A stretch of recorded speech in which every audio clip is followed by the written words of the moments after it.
Support for this episode of Judaism Unbound comes from the Oshman family JCC in Palo Alto, California, whose vision is to be the architects of the Jewish future. The Oshman family JCC empowers you to experience Jewish paths toward a life of joy, purpose, and meaning through innovative Jewish learning and wellness programs, community building, and initiatives to develop the next generation of Jewish leaders. Learn more at www.paloaltojcc.org. This is Judaism Unbound, episode 414, The Torah of Dreams. Welcome back, everyone. I'm Dan Liebenson. And I'm Lex Rofberg. And today we're thrilled to welcome back a returning guest, Jill Hammer. She was our guest back in episode 240, where we were talking about the world of Hebrew priestesses that she is the godmother or matriarch of. Today we're talking to her about a book that she recently published called Under Torah, an earth-based Kabbalah of dreams.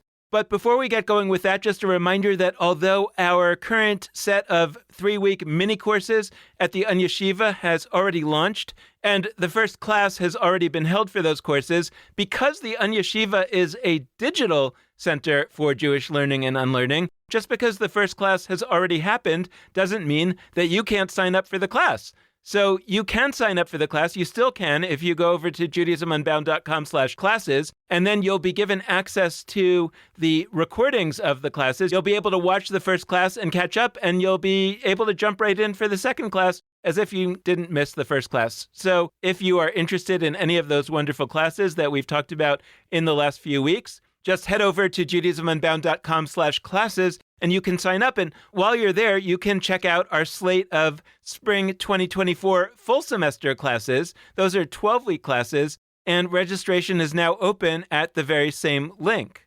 We'll talk more about those courses in the weeks ahead, but suffice it to say that it will be what you have come to expect from the Yeshiva, some really exciting classes that also make you think and make you see things about Judaism that you may not have thought or seen before. And that's a great segue into a brief introduction of our guest today, Jill Hammer.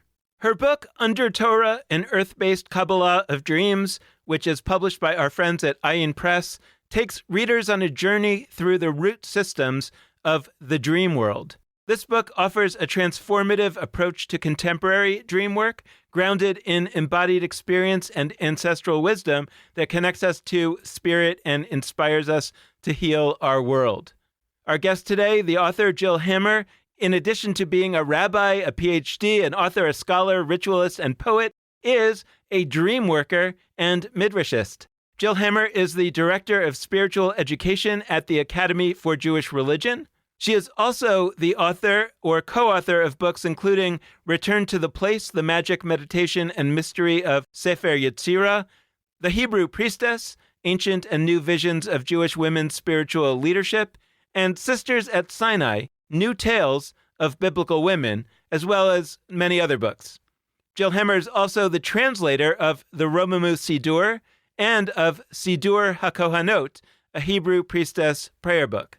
Her most recent project is the recently founded Beit Kohenet, a new organization describing itself as a house of Jewish mystical, earth-based, feminist seeking.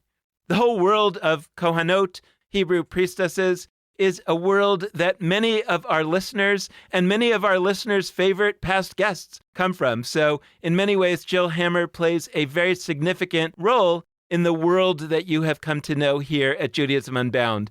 As such, Jill Hammer, welcome back to Judaism Unbound. It is so wonderful to have you here again. It is amazing to be here. Thank you so much, Dan. So I am curious about how dreams have fit into your life and career, meaning, are you somebody who has been just itching to write about dreams for many, many years, and now finally you've arrived at a point where you can? Or is this topic of dreams something that came into your life later than that? I've been paying attention to my dreams since I was young. They were vivid and powerful and always interested me. And then later on, when I was teaching seminary students, I started to want to teach them about it. And I actually had a particular experience where a whole bunch of people told me that they had had a dream about me. 7, like in the same week. And it just drew my attention. Like, how could that have happened? And I thought I would like to do something with this experience. And so what I decided to do was that I was going to learn more about dream work from a Jewish perspective. And then I was going to teach it to my seminary students. And it was so transformative because not only were we learning about Jewish dream practices and biblical dream practices, but we were doing dream practice together. And eventually it led to the book Under Torah. Before we get into the substance of the Jewish dream work, I'm curious to position this conversation in different ways for our different listeners. Before we came on the air, Lex was sharing with you that he rarely remembers his dreams, and I also rarely remember my dreams. And I'm wondering whether there are different kinds of people in the world. Like, are there people that are just in their dream world, they remember their dreams, and then there's people who dreams are not as much a part of who they are? Or is it kind of like there's a capacity for anybody to be more in touch with their dreams, and I actually could do something to have dreams be more part of me? I guess I'm asking, is this conversation about me getting an insight into a person different from me who I'm going to really admire and maybe know how to tap into? Or is this actually something that might in some way be able to impact me?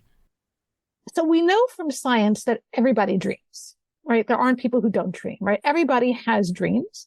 Where people differ is in how well we remember them.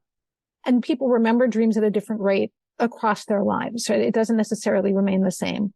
And one of the reasons that it's difficult is that our minds actually don't want us to think that our dreams are memories. So when we wake up, there's actually a chemical that dissolves our dream memories. So the body actively often is softening those memories right as we're waking up. And some of us have a more strong process of forgetting than others. Nobody's doing anything bad if they can't remember their dreams, right? That's just the case for some people. That being said, it is true that dreams are like any other, remembering dreams is like any other spiritual or meditative practice. If you practice more, you're more likely to be able to recall. So, for example, if I'm making an effort when I get up to write something down, or even if I don't remember anything, to just take a moment to think about whether I might remember anything, and I do that consistently, I will remember more often. And if I stop doing that, even for a couple of nights, then I'll remember less often. So sometimes what we remember is a narrative, and sometimes we only remember an image or a very brief moment or even just a feeling. And if you write those things down and you pay attention to them, I do find that they tend to grow, right? Those memories tend to grow over time. But for many people, it's not that easy. So for me, for example, it's less easy now than it was when I was younger. I remember fewer dreams. But when they come, it makes them extra precious to me. So that's amazing. And I do want to just, you just did this beautifully, but just to wherever people are at on the dream remembering spectrum, like, much love. There's different insecurities that arise here. I mean, I think about this a lot because my wife and I are very different on this spectrum, and we talk to each other about it. Not only does she remember dreams, she lucid dreams. She's sometimes sort of conscious of being in dreams and able to interact with them in a very deep way that, like, to me, I can't even really fathom it. It's like awe-inspiring to me. I'm like, I only get those like little slivers of images sometimes. Even for people like me, though, who don't remember our dreams, I really want to push us because I don't want people to be sitting there like, oh, this episode's not really about me because I can't channel. I have less of a contribution to make. No, you do. Because so much of what your book is about is that we talk about the dream process as something that lives on a microcosmic level in each individual. Like, I, Lex, have dreams. You, Jill, have dreams, et cetera, but we don't need to conceptualize it as an individual by individual thing. We can actually think about it as a collective process where our dreams together contribute to a broader whole. And that was very powerful for me because, again, that gives me a window in it because I don't remember that much, but I could be part of a group of people where others in that group do remember their dreams more, and we are sort of looking to channel that. I mean, you talk about dream work. The implication is that we do work with our dreams. They don't just sort of happen and then, oh, that's nice, or it's not nice if it's a nightmare. But like, on the one hand, what do dreams do? What is the work? I'm thinking of the DreamWorks animated pictures. Like they made Prince of Egypt, so maybe there's a Torah connection there. But like, so what do dreams do? But also, what maybe can dreams do or could dreams do that we don't always allow dreams to do because we sort of inhibit them, we stand in the way of them, either chemically or sociologically? Dreams give us access to a level of ourselves that is wilder, that has more imagination, that is often more honest than the way we are in our waking lives. There's something about the poetic way the dreams speak that offers us a depth and a vulnerability, and a truth that is really powerful when we pay attention to it. Just to reference your point, my experience is that even when I'm hearing someone else's dream, even though it's not my dream, the level of power and depth in their dream also affects me, sort of widens my horizon, makes me more available to what it means to be human. I see dreams as an invitation and a possibility around connecting to kind of a well of the imaginal world. They grow us and they heal us. They connect us to something larger than ourselves. Dreams are where we live in an unfiltered way in connection to other people and entities. Traditional societies around the world, indigenous societies around the world, pay attention to dreams. That's common practice for a lot of societies. And that's because dreams have a visioning power. They give us more insight than we have in our waking lives. Not necessarily does every dream do that in such an obvious way, but I think that when we share them with each other, when we treat them as important, we actually have a kind of window on our lives and on our community that we wouldn't have otherwise. We aren't always expressing what is expected of us or what is tame. What happens to us in dreams is much less predictable than that. And there's something about that lack of predictability, that creative, imaginal realm that we can travel around in a dream. That realm has a lot to teach us.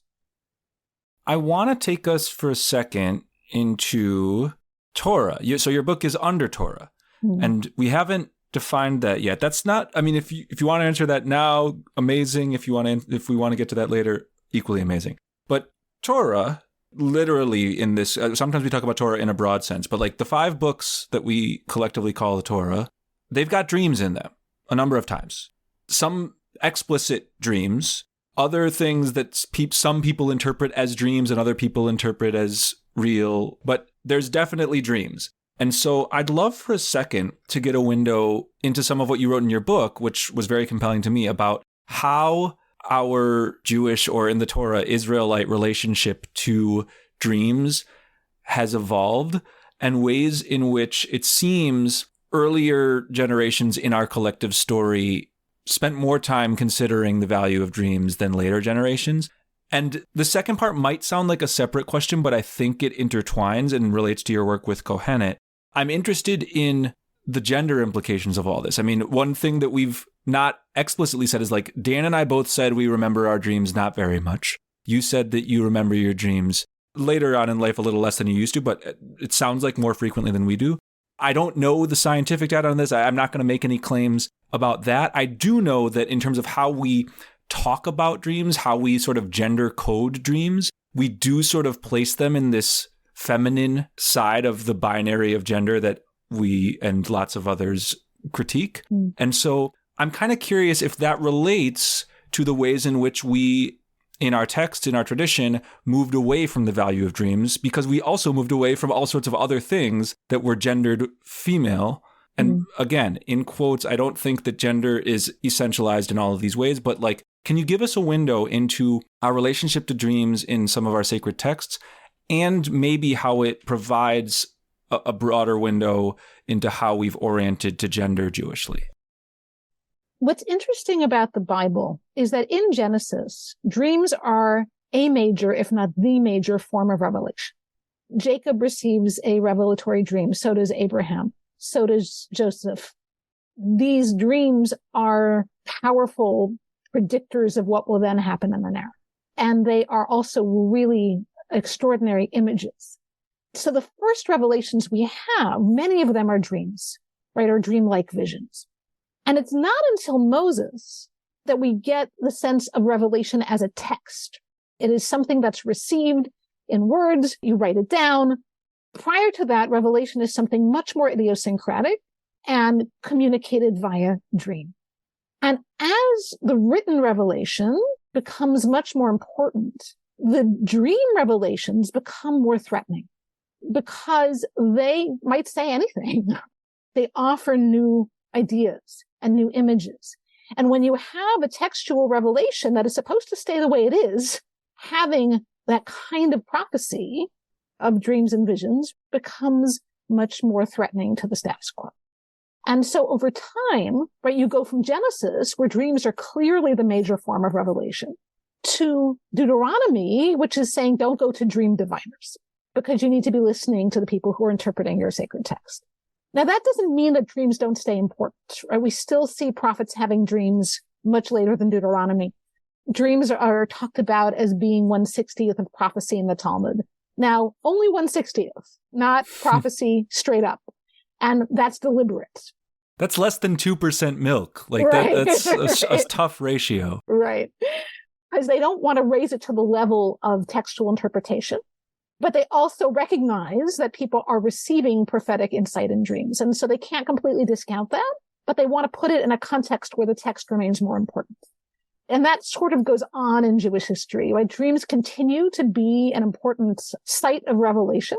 And there continues to be a positioning of them as less important than the text. You can see this in the Zohar, 13th century work of Kabbalah. It says prophecy in the world is male and the dream in the world is female. And they're speaking specifically about the different aspects of the divine that they gender and empower in different ways. But the statement is telling. Part of what that means is prophecy is sort of more clear and authoritative, and the dream is less so because of the gendered view of the Zohar. Now, what's interesting is that dreams in the Bible seem to be almost the exclusive province of men, probably because they are regarded as authoritative. The only time we get a hint of a female dreamer is in Numbers, where the prophetess Miriam, there's an implication that she dreams because God chastises her for criticizing Moses and says, other prophets I come to in dreams, Moses I speak to mouth.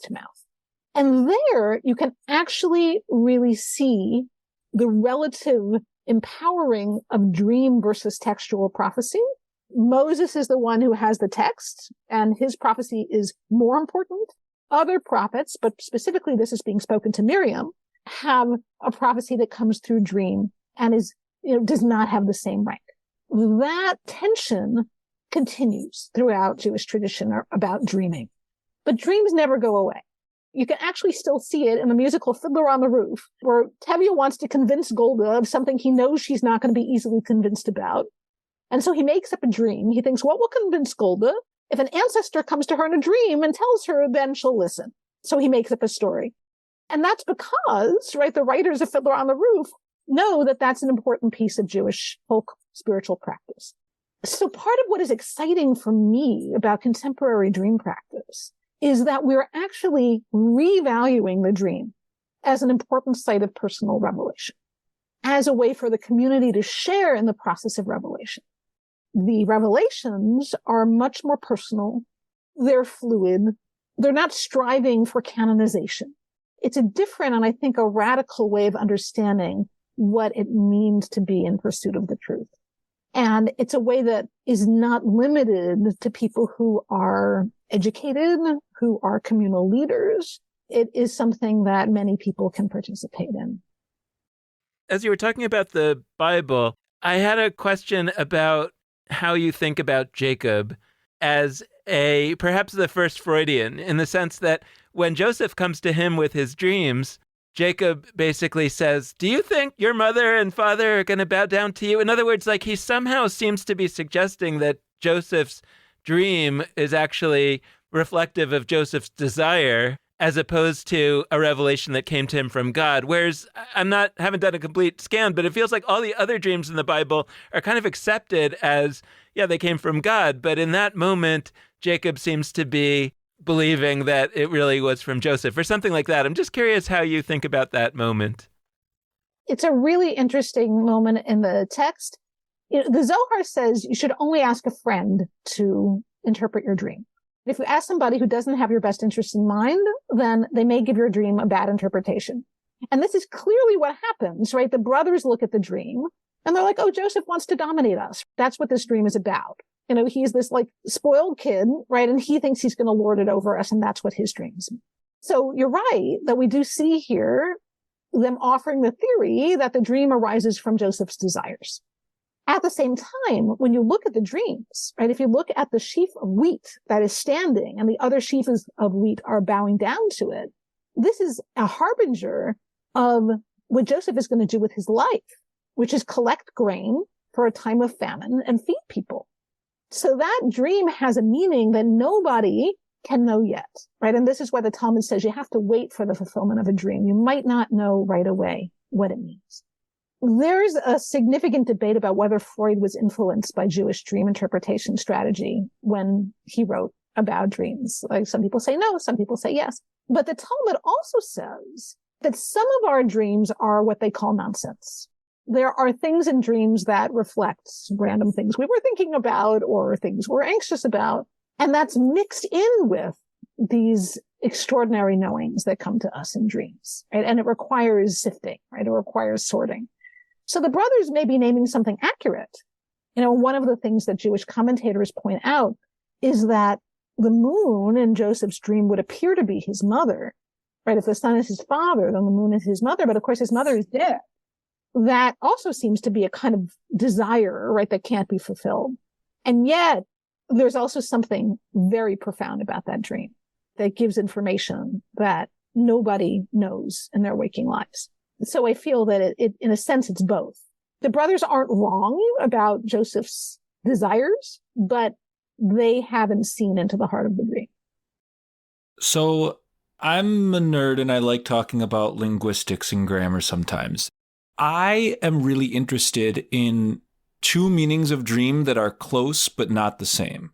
If we were to go to a thesaurus right now, thesaurus.com or whatever, I'm not doing this in real time, but my guess is if I typed in dream, some synonyms might be aspiration, hope, wish. This idea of dream as something one hopes for that is not right now. In the Martin Luther King sense of I have a dream. It's not clear to me. Maybe he did mean he literally had a dream or multiple dreams about this. And I'm not saying that dismissively. Like maybe he did. I don't know. But the way that I think that famous speech is meant when Martin Luther King says, I have a dream, is I have a vision, I have a hope for a better future. And I think that's precisely why dreams, in the way you talked about, are threatening. They tend to be radical visions that are about what is not right now, but could be in the future. But that's dream in the sense of aspiration. It's like it's this sort of rationalist sense of dream that is not about what happens while we sleep. It's about visions we have while we're awake. The other meaning of dream is close, because I think what you're getting at with Joseph, like, it might be, I don't know Joseph's psychology. It might be that there's a blurring here of things that Joseph aspired towards, hoped for, dreamed of in that sense of dream, and just sort of manifestations of revelation or whatever. Like, it could be from him and from God, right? Basically, I'm curious to hear how you would sort out these different meanings of dream, one of which is very much about like a specific act that we do generally while sleeping, although there is daydreaming, of course, and the other meaning that is more of that prophetic. It's funny to use the word prophetic, but like the Martin Luther Kings of the world, the people visioning different futures from what manifests right now and calling those visions dreams. One of my teachers, Dr. Catherine Shainberg, says that we're always dreaming. When we're asleep, when we're awake, we're always envisioning, discovering images and ideas in our imagination. And in that sense, these two kinds of dream overlap. The sleeping dream and the waking dream, which is really an imagination of what the future could hold. What I think is different about the sleeping dream is that the waking dream is always, or almost always, to some extent, colored by what we are thinking, what we intend. The sleeping dream often brings to mind material that some people call subconscious or unconscious, or from beyond us entirely. The sleeping dream is not directed by our intention in any conscious way. And so that's how I would distinguish the kind of dream as in I have a dream, I have an intention, I have an imagination of how things could be, I have a hope for the future. The sleeping dream has the potential to offer us something we didn't expect. When I was in my 20s, I was in graduate school in social psychology. I wasn't very happy there. And years before, I had wanted to be a rabbi, and I think I had sort of written off that could still happen. And one night, I went to sleep, and I dreamt that I was at a cocktail party. And there was a guest of honor arriving at the cocktail party. The guest of honor turned out to be God. God was an immense, glowing, pregnant woman. I sat down next to God at the bar, and we had a conversation. And God gave me a wrought iron lantern, unlit lantern. I had never had a dream like that before, nor have I ever really had one like that since. And I woke up with the intense experience that I was supposed to do something about this. I didn't know what it was. I worried that I had actually forgotten what I was supposed to do in response to the dream. But what I did do was get an application to rabbinical school. And so that dream changed the course of my life. Now, would I have come to that conclusion eventually anyway? I certainly might have. But it was really the dream that called to mind something I was longing for that I wasn't giving myself permission to think about. And the dream brought it to mind. And those kinds of astonishments, are harder to have in waking life. It's harder to surprise ourselves using our waking minds. So we've talked a lot about dreams and what dreams are in our lives and all that. Can you help us make the connection to what would a Jewish approach to dreaming look like in our own time? Like, how do we put these pieces together, the biblical and other heritage, the Kabbalistic heritage that we have, and the fact that we ourselves are dreaming? What is it that you're sort of imagining is the approach that Under Torah recommends for how we ought to connect to dreams now going forward? So there are lots of Jewish dream practices that we can draw from Jewish history. The Talmud, for example, prescribes offering particular prayers if you've had a dream and you don't know what it means, right? Or if you've had a troubling dream and you want to be reassured, that the outcome of the dream will be good. And there are a number of different Jewish sources talking about how to understand what's in a dream. I think two of the approaches that I like best, one of them, is the approach of some Jewish dream interpreters who say the dream is for the purpose of teshuvah. Basically, a dream is there to help keep you on your path. And that's one way that I think about dreams in the present day is as a way I can be in dialogue about the path that my life is taking. And so that means reflection on my dreams. It may mean bringing my dreams to somebody else to see if I can learn more about what's in it. It might mean bringing it to a whole dreaming community or dream circle. And the other approach that I really like, which is also from the Jewish mystical tradition, is the idea that a dream is a journey. The soul goes to its original source when we sleep and has a journey up there. And to me, what that means in my own contemporary life is that what I receive in dreams is a way of keeping myself connected to source, keeping myself connected to the world of my soul. So sometimes I use those images in meditation, or I might just sort of be in the dialogue, with something that happened in a dream. I might write about it. That kind of creative interaction with my dreams also keeps me awake to, what's arising in my life. One possibility for people in the present day, right, is to create dreaming communities where we come together to share, where we may also get a chance to offer what we see in someone else's dream, right, which has to be done very carefully and in a very restrained way. We don't want to project ourselves onto other people's dreams, but can really be helpful. I once had a dream about my father of blessed memory. And in the dream, we're walking around a field. And I'm explaining to my father that I'm going to build a synagogue at one edge of this field, and the rest of it I'm going to plant rye. And we're talking about, how the rye will be harvested. And I wake up from the dream, and the synagogue part makes sense to me, but I can't make sense of the rye. And so I say to my wife, well, what do you think? And she says, Raya. My daughter's name is Raya. And then I understood what the dream was about, right? Like, this is a big piece of the field that I'm cultivating right now, but I didn't get that before. So it can really help sometimes to share it with somebody else, even though ultimately I'm the one who was in my dream, right? I'm the one who gets to ultimately determine what it means for me. It can be really helpful to share with one another. And it's a deeper way to get to know each other as a community. It's like sharing our prayer lives. We don't talk about these things, right? We don't talk about dreams with each other. But when we do, in my experience, we get to really tap into this deep and extraordinary part of each other's lives. I have a question that we hinted at earlier, but the word under Torah, that's the title of this book, and we haven't fully fleshed it out yet. I love it. I love it a lot.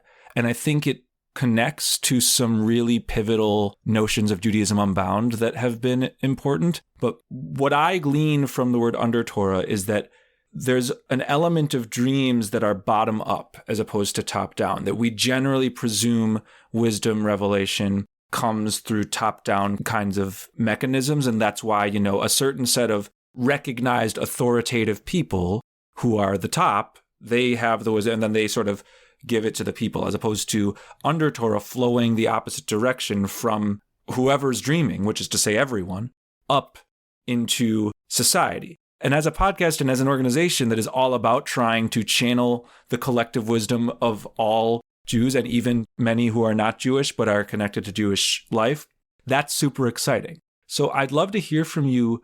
What is under Torah? You could have called this like Jewish dream work, but you called it under Torah. What's happening there? I love your interpretation of it. I love the thought of dreaming wisdom up from the below, right? And then sharing it. That's a beautiful way of understanding under Torah. Similarly, the under Torah as the field of wisdom and connection that gives rise to Torah, but that also gives rise to our dreams. That there's something underneath the Torah, which is the dreams that started all this, that started the story of, of the first ancestors in Genesis. And we still have access to that layer of knowing that is connected to Torah, but Torah isn't the only place from which we can derive it because it's underneath. It is under all of us, the way groundwater is under all of us. The title of the book really came from my noticing that for me, many of the dreams that I value most are dreams where I am descending. There was a particular dream, which is described in the introduction of the book, where I'm wandering around in the temple in Jerusalem, which somehow exists, and I go underneath it, and there's an underground river. And I start to follow the underground river, and it goes farther and farther down. Finally, I get to a map that shows that the river actually goes down into the lava vents under the earth. That feels like a very important dream for me of understanding that whatever we build, in terms of our religious and spiritual structures, really arises from something that's deeper that we all have access to, that connects us to something that's elemental and primordial and much larger than any of us or the structures that we build. That is also what I mean by under Torah. That layer of dreaming the world and the world dreaming us that we try to tap into through everything that we do and through our, religious and spiritual lives. As you're talking, the thing that I'm thinking about is how, on the one hand, you can think about a dream as something that allows us to think about or experience something that we're not able to think about or experience during the day, when we're awake, that there's something inhibiting that capacity to think a certain thought. And there's a part of me that's like, this feels like similar to what you might say if somebody takes psychedelic drugs and has these amazing experiences and thoughts, which come in part from being uninhibited, from those inhibitions that prevent these thoughts from going away. And on the one hand, we can kind of look at experiences of people who are on a psychedelic journey and say, well, not everything that you experience when you're on a psychedelic journey is true. And part of me wants to say, not everything that comes to you in a dream is true. But the other part of me wants to say, not every idea that I have when I'm awake is true. Like I have a lot of bad ideas when I'm awake. So it's not necessarily to argue for the superiority of dreams over waking thoughts or vice versa, or for the superiority of psychedelic thoughts versus non-psychedelic thoughts. But it's saying that all of these types of experiences offer us the capacity to maybe experience something or think something that is right. And I guess the question that I have, and sure, it's about dreams right now, but I think it's also about when I'm awake, and it's also about on a psychedelic journey or whatever, is like, how is there a process? Is it part of the dream process to try to determine what part of this thing that I envisioned is worth pursuing versus what part of it is just a nice experience that I had, or perhaps a not nice experience that I had? Yeah. So one thing I want to say is that according to many of my teachers, and particularly I learned this from Roger Kamenetz, it's important to understand that dreams are coming to have us feel something, right? Not just think something. So I want to add feelings into this, that when we are in a dream and there's a tidal wave crashing down on us and we feel terror, that feeling, may be something that we want to pay attention to. And it's less that it predicts that a tidal wave is going to hit us, but the feeling might be something that we really want to pay attention to, right? What is making me feel terrified? The specific scenario in the dream may be sometimes less important than the feeling that it allows it to arise. I'll give the example of flying. Most of us don't get to fly, at least without assistance, right, in our waking lives, but people fly in dreams. What's that feeling about? The feeling of being weightless. Often it's an exhilarating feeling. It's not that we can fly, right? It doesn't mean we should go jump off a cliff. Nevertheless, the experience of flying in that dream may be telling us something important. The other thing I want to say is around your comment around sifting. The Talmud says this too, right? All dreams contain some nonsense. Freud calls this the navel of the dream, the piece that cannot be understood. How do I sift, what in the dream I let go of versus what seems like something I might want to hold on to? And sometimes there are these extraordinary moments of insight in a dream. Mendeleev, the scientist who came up with the periodic table, he dreamed it. That was how he figured it out. So sometimes we get these, things that are obviously things that we know we want to pay attention to. To give another kind of example, I once had a dream of reconciling with a person that I had been distant from for a long time. And I woke up and I thought, yeah, actually, I should do that. And I made a phone call. That kind of knowing in a dream can be really powerful and important. That being said, I always tell people with whom I work with around dreams, you got to check this against your rational self. Like, don't do something that you know is dangerous or not safe in some other way because your dream told you to. You have to think about that dream in a sensible way. There are dreams, right? And we shouldn't assume that our dream means we get to tell somebody else what to do, right? Sometimes people want to do that after they have a dream. So there is a sifting process, that occurs, particularly if it's the kind of dream where you feel that there's an action item that is arising out of the dream. I think about it a lot like reading a poem, in the sense that a poem may not be speaking literally, but it may be speaking something that feels true. If I'm planting a field in a dream, I might take seriously that means I should go out and buy a field. Sometimes dreams do offer us a new avenue for our lives in that way. But I might also choose to take that as the dream language for needing to start something new. People have asked me this all the time when they have dreams about their ex-partners. Does this mean I should go back to them? And, it doesn't necessarily mean that, but it means that there's something to look at. You have to take some time to determine what that might be. Yeah. I think part of that tendency of there must be this really clear-cut meaning of this dream is is the fact that we so rarely mobilize dreams in it, like we're not doing it together. It's not something that we as a group do, that like when we have a dream that feels like it should be mobilized, it feels like it must be like this earth-shattering, life-changing thing.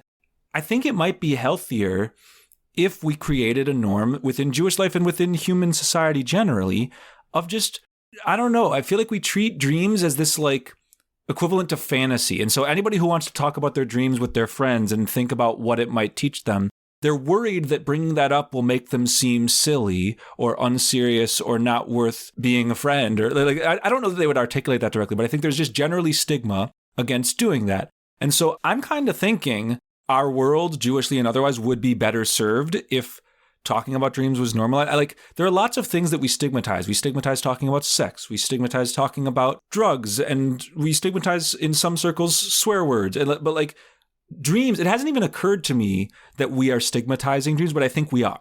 Would I be likely to bring up, even if I did remember my dreams, would I be likely to feel confident to do that? I don't know that I would. And I'm like generally a pretty confident kind of person.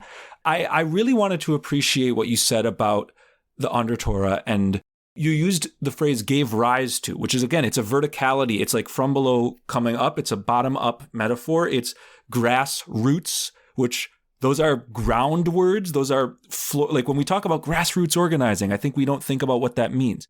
What makes a plant is not the part that you see. Like what makes a tree is not the part that you see. It is the soil, the roots underneath that is nourishing it. It actually couldn't exist without that. I just was watching, this is going to be kind of weird, but like a press conference of the coach of my favorite basketball team. And he was talking about, he's a college basketball coach, how he relates to his student athletes. And he was saying, I think of them and all of us as like icebergs. We see what's above the surface, but the vast majority is below the surface. And often you need to find ways in order to understand your players that you're coaching, what's under the surface. The under the surface is in many ways like actually the surface, like it's the Torah. It's the real thing. And so my question is, again, how do we work? This is more of a practical question. Like, what does it look like? And maybe we start with Jewish life to actually pave the way for the under Torah that is our dreams to have an impact on the world. I am pretty convinced, even as somebody who would be kind of an outsider unless I found ways to remember my dreams more, I'm convinced that our Jewish world would be better served if we had these conversations more. So like, what would that look like? And why is it something we should pursue? I love this question.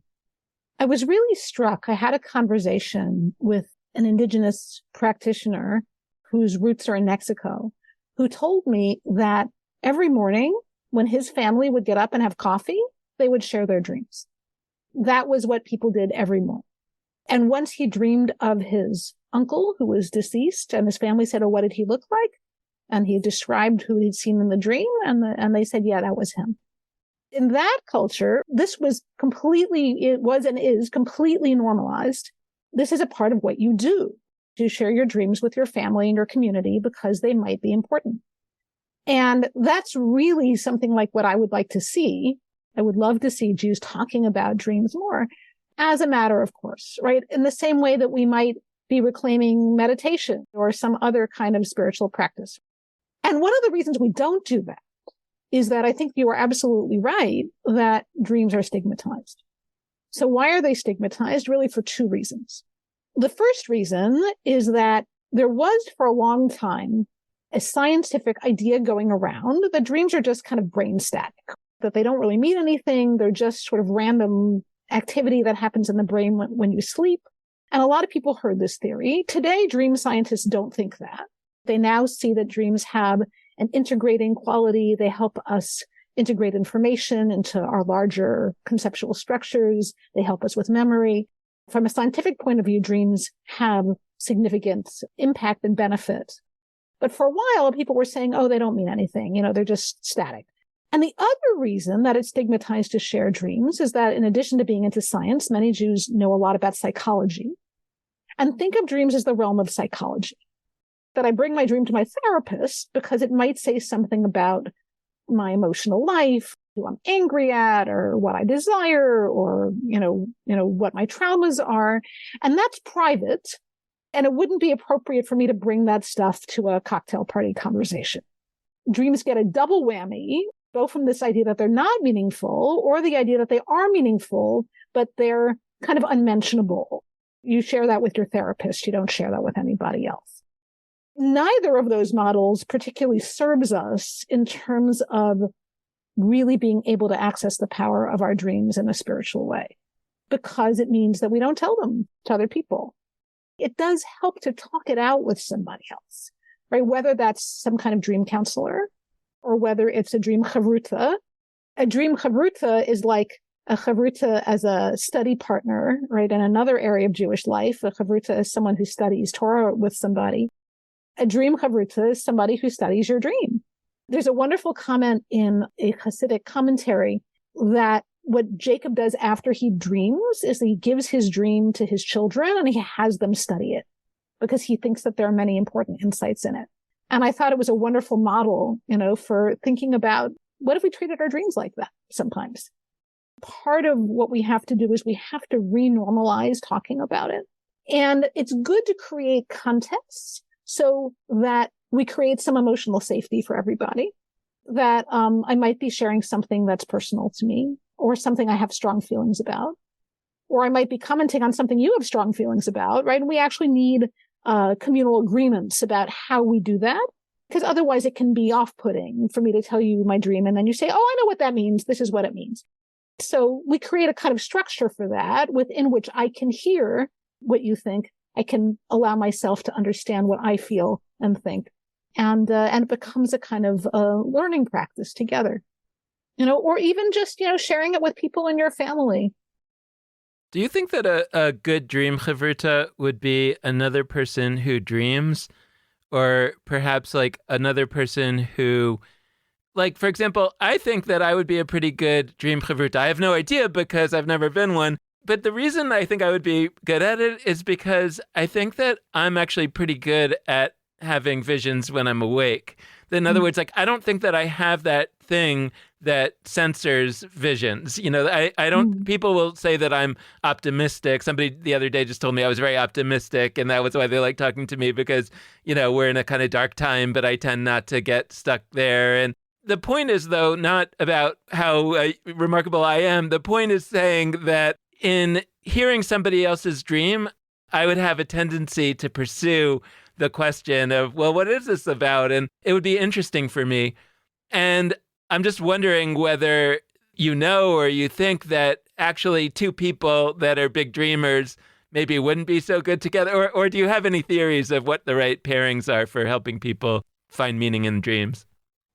I think anyone that you trust, and that has good boundaries and that, is willing to explore with you is a good dream chavruta. Somebody who dreams could be great. I think somebody who doesn't dream so much could also be great. I think for me, that wouldn't be the deciding factor. One thing that many dream workers say is that when you're sharing about someone else's dream, it helps to think about it as if it were yours rather than, there are times when this isn't true, right? When the dream is so obviously commenting on a particular thing in their life. But for example, the dream worker Robert Moss precedes his dream interpretations with, if this were my dream. Dr. Catherine Shainberg uses as a secondary dreamer of this dream. I like just as a dreamer of this dream. And the reason that you start that way is to acknowledge that you're dreaming the dream in the way that you vision it. And then they get to say, oh, that resonates with me. That's great. Or that wasn't it, but let's try something else. Sometimes, because we're human beings, we use dreams to give people advice. Like, oh, I know what that dream means. That dream isn't you talk too much. You really ought to look at that. We want to avoid that kind of interaction around dreams. I want to own, like, if you say to me, I dreamt that a frog jumped out of the river, I might say something like, as a dreamer of that dream, the frog is teaching me about my own life force. But I might not say the frog is teaching you about your life force, because then, that potentially makes you feel like there's some implicit criticism or something like that. That's the general principle is, speaking in the eye when you talk about somebody else's dream is good. To be a dream chavruta, you want to really be a good listener, right? You want to really be listening to the person telling the dream. not only the details of what happened or what they saw or what they experienced, but also what they felt. If you are someone who loves to interpret, then, this might be a thing that you would love to do. One of the things for me that's always important to remember is the dream has a facet that is accessible to everybody. And the dream also has a facet that is accessible only to the dreamer. And I want to be humble about that piece. And I also want to be expansive about the way that the dream opens up the field of wisdom for me as someone who's hearing it. I'd love to ask, you shared some beautiful dreams that are various levels of vivid. And, many people have dreams that have, like you described, sort of a transformative impact on their life. Maybe they go and apply for rabbinical school. There's also run-of-the-mill dreams. And so what do people do with probably the vast majority of dreams? Like how do they channel the kinds of dreams that don't necessarily have like big light bulb aha moments in their lives, but still might benefit them and our communities if we sort of sit with them more? Yeah, it's really important that we have a welcoming attitude toward the many of our dreams that are not completely transformational, that don't provide us with healing or some immense revelation, because most of our dreams are actually anxiety dreams. We can't find our passport at the airport, or we lost our luggage on the subway. Those dreams are really common. I call those dreams journey dreams because often we're trying to get somewhere and we're encountering various obstacles along the way. The way that I think about those dreams is that they are teaching us something, first of all, often about what's bothering us, but also about our resources. So one of the things I like to look for in those dreams, or I like to celebrate in those dreams, is how are we problem solving when all of these obstacles are being thrown at us in these dreams? Like, what do we learn about our own vulnerabilities and our own strengths by looking at those dreams? So if I have a very typical one for me is I have to show my documents to someone and I can't find them. I don't know where my driver's license is or whatever it is. On one level, I just have to acknowledge that that's an anxiety I have. And, yes, thank you, dream, for telling me that. I already knew that. But it also becomes an opportunity for me to practice responding to that anxiety. And when when other people have those sorts of dreams, I think it's important to remember that even if they're not grand revelations, they're still keeping you in touch with something important. To sit down with one of those dreams to try and figure out what that is a gift, just as if it were flying whales or whatever wondrous dreams we also have. This feels like a moment to shamelessly, actually, I have no shame about this, plug the act of doing chavruta engagement, so doing one-on-one engagement with people in your life that is specifically not the Torah study. I have chavrutas that are traditional kind of chavrutas where we explore Jewish texts together. I am really interested in paving a Jewish world where, whether it's with dream chavrutas or all sorts of other kinds of chavrutas, art chavrutas, Israel-Palestine chavrutas that you touch base with about how you're feeling in a moment about that. Pick your topic. I think that the notion of chavruta is actually not about text study with another person. It's about having sacred one-on-one interactions with somebody that are not just your romantic relationships or your familial relationships. I think it's about creating, because honestly, when you look at some of those stories in the Talmud about people who are chavrutas with one another, it's like a deeply intense kind of relationship that is not necessarily equivalent to other kinds of relationships in our life. And I think it serves us. So big shout to people doing dream chavrutas and other kinds of chavrutas. So that's not a question. That's just to our listeners. Send us notes about the different kinds of chavrutas you have or you would like to have. The question I have as we close is related to, I don't know, lowercase d dreams, the other kind of dream that I was talking about. That's the aspiration, the hope, that kind of dream. One of those is becoming or has become reality, which is to say this new project called Beit Kohenet. Mm-hmm. And I wanted to, and that's a project that you are steering or co-steering. And I wanted, because you're here, to ask a little bit about what that is. And some of our people who listen, they know about Kohenet, which shares one word of the name with Beit Kohenet, but it's a project that is not any longer in some senses, but is being continued in other senses through Beit Kohenet. So I'd love to hear from you about this project. And because I don't want to get fully away from our other kind of dream, literal dreams that while we sleep conversation.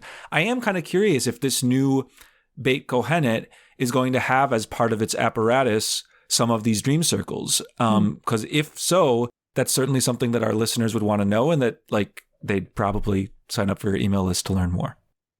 Thank you so much. Yes, Beit Kohenet, which means priestess house, is just recently founded.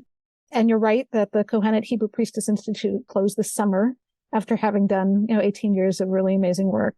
And Beit Kohenet we call a house of Jewish, earth-based, mystical, feminist seeking. Actually, I think it's Beit Kohenet, a Jewish, mystical, earth-based, feminist house of seeking. This is a place of multiple truths. So both versions of what you just said, clearly they hold weight and have a kind of truth to them, independent of which one is on the website. Absolutely. And it's a place where people can gather to experience and study Jewish practices and ideas that come from the margins, that come from women's folk practices, that come from mystics, folk magic of various kinds. We're looking for resources to build a Judaism that is more inclusive, that is alive, that is vibrant, and that includes voices that have not historically been included in Jewish tradition. So we are teaching things like the power of Hebrew letters, the book of creation, Sefer Yetzirah, the practices of women who are doing ancestral connection practice in Eastern Europe, powerful Jewish practices that we hope to re-enliven in the present day. And we are also creating a prayer community, providing a creative approach to prayer with multi-gendered God language and contemporary poetry and, connection to some of these traditions that we are studying. And yes, there will be a class in Jewish dream work that will be accompanied by a dream circle. We look forward to celebrating holidays with people. It will be, this project is not a continuation of the Kohenet Institute, but it does bring some of what Kohenet brought forth. And we hope very much to be supporting people who identify as mystics, as priestesses, as priestesses, that we hope to be providing community and learning to support new ways of being Jewish leaders that bring feminist, earth-based ideals into the present. Thank you so much, Jill, for joining us. This has been a fantastic conversation. Thank you very much, Lex and Dan. It's really been a pleasure. And thanks so much to all of you out there for listening. We hope you've enjoyed this conversation, and we hope that you'll tune in again in the future. As we close things out, we want to encourage you again, like Dan mentioned at the top, head to judaismunbound.com/classes. It's not too late to sign up for our mini courses that have started already, but you can watch the first class that happened this past week and still be ready for the second and third. So head to judaismunbound.classes if you want to do that. Also, if you want to learn about our upcoming full semester courses, which begin in mid-February, same link. So we hope that you will head there, learn more about the Onion Yeshiva, about our upcoming options for you to learn and unlearn with us. Also, we want to encourage you, as always, to be in touch with us, and there's a whole bunch of different ways you can do that. You can head to our Facebook, Twitter, and Instagram pages. All of those are at Judaism Unbound for our handles. Second, there's our website, judaismunbound.com, where you can find show notes for this episode and all sorts of other juicy resources. Third, there's our email addresses, dan@judaismunbound.com or lex@judaismunbound.com. And we also are really appreciative if you're able to support us financially, which you could either do on a monthly recurring basis or just as a one-time gift via judaismunbound.com/donate. So thanks so much for listening, y'all. And with that, this has been Judaism Unbound.